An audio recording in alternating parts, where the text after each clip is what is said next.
قال موسى لقومه يا قوم إنكم ظلمتم أنفسكم باتخاذكم العجل فأووا إلى بارئكم فاقتلوا أنفسكم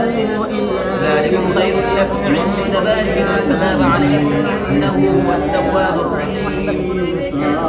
وإذ قلتم يا موسى لن نؤمن لك حتى نرى الله جهرة فأخذتكم الصاعقة وأنتم ثم بعثناكم من بعد موتكم لعلكم تشكرون وظللنا عليكم الغمام وأنزلنا عليكم الظل